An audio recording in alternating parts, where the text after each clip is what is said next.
नमस्कार मित्रों, आज हम लोग hormonal control of spermatogenesis and secondary sex character अर्थात स्पर्मेटोजेनेसिस एवं सेकेंडरी सेक्स कैरेक्टर में हार्मोन किस प्रकार से अपनी भूमिका निभाता है उसके बारे में हम लोग जानने का कार्य करेंगे। देखिए, हमारा जो ब्रेन होता है इसको सेंट्रल नर्वस सिस्टम CNS कहते हैं। इस ब्रेन में हाइपोथैलेमस रहता है और पिट्यूटरी ग्लैंड रहते हैं। हाइपोथैलेमस जो होता है वो प्यूस ग्रंथि दो भागों में बटा है। एक है अग्रभाग जिसको एंटेरियर पिट्यूटरी ग्लैंड कहते हैं और एक होता है पोस्टेरियर पिट्यूटरी ग्लैंड अर्थात पिछला प्यूस ग्रंथि। अगला प्यूस ग्रंथि, पिछला प्यूस ग्रंथि। ये मैंने पहले टर्म को आप लोग समझ लीजिए। LH या ICH, LH का मतलब हो गया ल्यूटेनाइजिंग हार्मोन जो कि फीमेल में निकलता है। ICSH जिसको ICSH का मतलब हो गया इंडस्ट्रियल सेल स्टिमुलेटिंग हार्मोन जो मेल में निकलता है। लेकिन बहुत सारे बुक में ICSH की जगह LH का ही इस्तेमाल कर दिया गया है, इसलिए मैंने यहाँ दोनों आपको ऑब्लिक देकर के लिख दिया। FSH का मतलब हो गया फॉलिकल स्टिमुलेटिंग हार्मोन। यहाँ पर मैंने जो डायग्राम बनाया है ये टेस्टिस के अंदर जो सेमनीफेरस ट्यूबुल्स होते हैं उसके डायग्राम को मैंने यहाँ ड्रॉ किया है। तो सेमनीफेरस ट्यूबुल्स में जो सेल होता है उस सेल को देखिए ब्लू कलर से जो दिखला है इसको Sertoli cell. CNS central nervous system जो ब्रेन है, ब्रेन के हाइपोथैलेमस से गोनेडोट्रोपिक रिलीजिंग हार्मोन निकलते हैं जो एंटेरियर पिट्यूटरी ग्लैंड पर एक प्रकार का स्टिमुलेशन डालता है, एक प्रकार का प्रभाव डालता है। उस प्रभाव के वजह से यह एंटेरियर पिट्यूटरी ग्लैंड दो प्रकार के हार्मोन को मुक्त करते हैं, ICSH और FSH। ICSH लीडिंग सेल को प्रभावित करता है, लीडिंग सेल को वर्किंग करने के लिए प्रेरित करता है जिसकी वजह से टेस्टोस्टेरोन हार्मोन निकलते हैं। FSH हार्मोन सर्टोली सेल पर प्रेरणा देता है ताकि यह जो है ABP नामक प्रोटीन, एंड्रोजन बाइंडिंग प्रोटीन और इनहिबिन नामक प्रोटीन, दो प्रकार के प्रोटीन को मुक्त करे। जर्म सेल से आपको स्पर्मेटिड्स का निर्माण होता है। टेस्टोस्टेरोन जब कंसंट्रेशन में बढ़ता है तो यह स्पर्मेटिड्स को भी वृद्धि करने का काम करता है, स्पर्मेटिड्स को निर्माण करने में और भी मदद करता है। ABP प्रोटीन का काम क्या है? ABP प्रोटीन का काम है कि जो स्पर्मेटिड्स बने हैं अर्थात स्पर्मेटिड्स, स्पर्म का जो पहला रूप है उस स्पर्मेटिड्स को सर्टोली सेल के साथ ABP जोड़ देता है। जब इसके साथ ये अटैच हो जाता है तो अटैच होने के बाद सर्टोली सेल में जो पौष्टिक पदार्थ रहते हैं उस पौष्टिक पदार्थ को प्राप्त करके स्पर्मेटिड्स अपने आकृति को चेंज करता है और स्पर्मेटोजोआ में बदल जाता है। स्पर्मेटोजोआ में बदलने के बाद अर्थात स्पर्म में बदलने के बाद भी स्पर्म जो है वो सर्टोली सेल के साथ ही जुड़ा रहता है। अब इसको सर्टोली सेल से मुक्त होना आवश्यक है। उसमें कौन मदद करता है?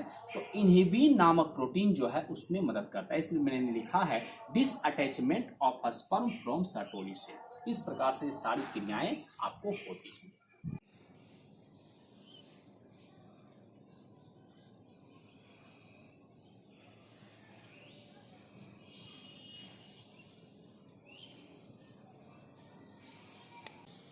ये दूसरा मैंने आरेखन आपको निगेटिव और पॉजिटिव फीडबैक को समझाने के लिए अर्थात धनात्मक प्रभाव और ऋणात्मक प्रभाव को समझाने के लिए स्केच किया है।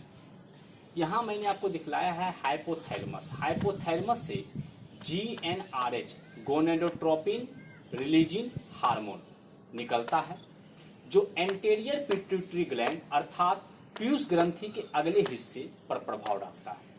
जब ये इस पर प्रभाव डालता है GnRH तो इससे दो प्रकार के हार्मोन निकलते हैं, ICSH और FSH। ICSH को किसी बुक में LH भी लिख दिया गया है, लेकिन LH मुख्य रूप से फीमेल बॉडी के लिए इस्तेमाल होता है, फीमेल हार्मोन के लिए इस्तेमाल होता है। तो ICSH लीडिंग सेल अर्थात इंडस्ट्रियल सेल पर प्रभाव डालता है जिसकी वजह से एंड्रोजन अर्थात टेस्टोस्टेरोन हार्मोन निकलते हैं।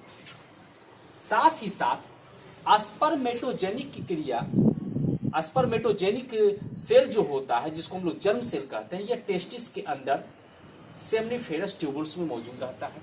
उस सेमनीफेरस ट्यूबुल्स में जो जर्म सेल है, इस जर्म सेल से स्पर्मेटिड्स का निर्माण होता है। टेस्टोस्टेरोन इस पर पॉजिटिव फीडबैक डालता है, यानी टेस्टोस्टेरोन की मात्रा जब बढ़ती है तो स्पर्मेटिड्स की संख्या भी क्या होती है, बढ़ती है। यानी स्पर्मेटिड्स को नंबर में बढ़ाने का काम टेस्टोस्टेरोन करता है। एफएसएच सर्टोली सेल पर कार्य करता है। सर्टोली सेल से दो प्रकार के प्रोटीन निकलते हैं, एक निकलते एबीपी एंड्रोजन बाइंडिंग प्रोटीन, और एक निकलते इनहिबिन अर्थात जो है संदमित करने वाला प्रोटीन। दो प्रकार के प्रोटीन कौन से निकलते हैं, कहां से निकलते हैं, सर्टोली सेल से। अब देखिए मैंने यहां पर बतलाया है आईसीएसएच से एंड्रोजन हार्मोन निकल रहा है। एंड्रोजन हार्मोन की मात्रा बढ़ेगी तो स्पर्मेटिड्स का निर्माण क्या होगा, उसका संख्या भी, उसका निर्माण भी क्या होगा, बढ़ेगा।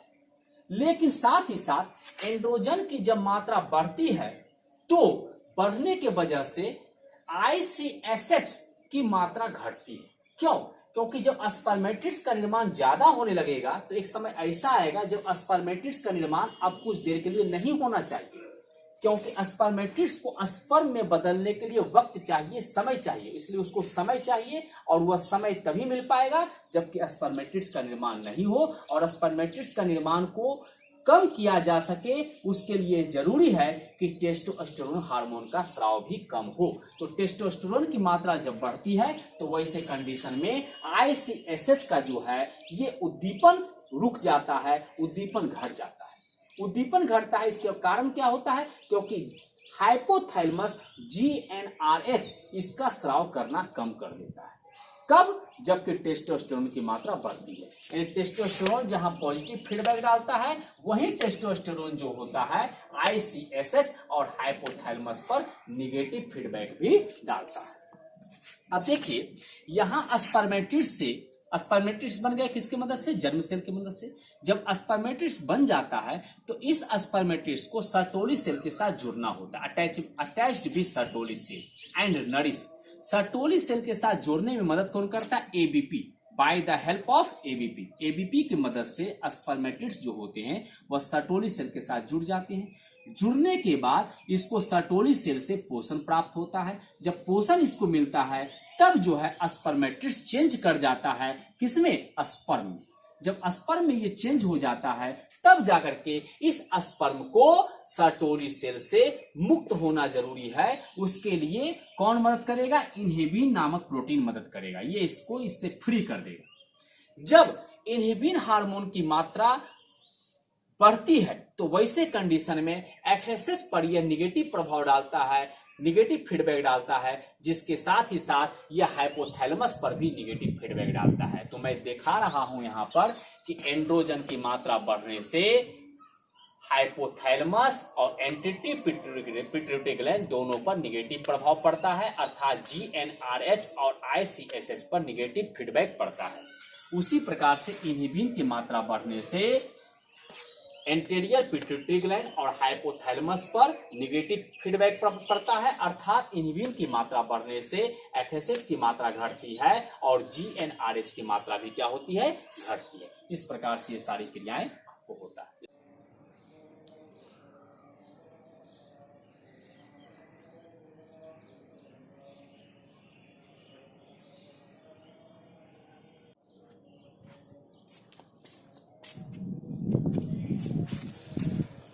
मित्रों यहां मैंने लिखा है हार्मोनल कंट्रोल ऑफ स्पर्मेटोजेनेसिस में हाइपोथैलेमिक पिट्यूटरी गोनेडल अर्थात एचपीजी की सामूहिक क्रिया शामिल है। क्यों? क्योंकि जो भी आपको सेक्सुअल कैरेक्टर आते हैं, सेकेंडरी सेक्सुअल कैरेक्टर आते हैं या स्पर्म का जो निर्माण होता है उस निर्माण की क्रिया को करने में तीनों मदद करता है। हाइपोथैलेमस भी मदद करता है, क्योंकि हाइपोथैलेमस से क्या निकलता है, हाइपोथैलेमस से गोनेडोट्रोपिन रिलीजिंग हार्मोन निकलते हैं। पिट्यूटरी ग्लैंड से क्या निकलता है, पिट्यूटरी ग्लैंड से आईसीएसएच और एफएसएच निकलते हैं। अब गोनेडल अर्थात गोनेड्स अर्थात टेस्टिस से क्या निकलता है, टेस्टिस से स्पर्म का निर्माण होता है। इसलिए इसका तीनों का मिला जुला हुआ कार्य के वजह से ही आपको पुरुषों में स्पर्मेटोजेनेसिस की क्रिया और सेकेंडरी सेक्स कैरेक्टर के आने का कार्य होता है। टेस्टोस्टेरोन का स्राव नर शिशु के जन्म के पहले से शुरू होकर प्रौढ़ अवस्था अर्थात एडल्ट स्टेज तक होता है, परंतु इसका कार्य अर्थात प्रभाव अलग अलग है। क्यों? क्योंकि जन्म से पहले टेस्टोस्टेरोन क्या करेगा, वह जो है टेस्टिस को उदर से वृषण कोष में लाएगा, और जन्म के बाद टेस्टोस्टेरोन क्या काम करेगा, वह जो है पुरुषों में पौरुषत्व अर्थात द्वितीयक लैंगिक लक्षणों का दाढ़ी मूंछ लाना, आवाज को भारी करना, सीना को चौड़ा करना, ये सारे कार्य जो है वो करेंगे। टेस्टोस्टेरोन का निर्माण कोलेस्ट्रॉल के संश्लेषण से होता है। टेस्टोस्टेरोन स्टेरॉइड्स है। स्टेरॉइड्स क्यों है? क्योंकि यह जो है टेस्टोस्टेरोन जो है इंजेक्शन के माध्यम से भी जो है बहुत सारे एथलेटिक्स को दिया जाता है, जो कि उसके कार्य क्षमता को बढ़ा देता है, उसकी कुशलता को बढ़ा देता है, इसलिए एक प्रकार का स्टेरॉइड्स है जो वृषण कोष में लाने जन्म से पहले एवं पुरुष में द्वितीयक लैंगिक लक्षण को प्रकट करने में मदद करता है। ये सारे हो गए। अब इसके बाद मैं आपको जो टर्म इस्तेमाल किया हूं, जैसे कि मैंने ICSS इस्तेमाल किया, LH इस्तेमाल किया, GNRH इस्तेमाल किया, FSS इस्तेमाल किया, ये सारे टर्म का फुल फॉर्म क्या होता है वो मैं आपको बतलाऊंगा। इसको पहले आप लोग बता दें।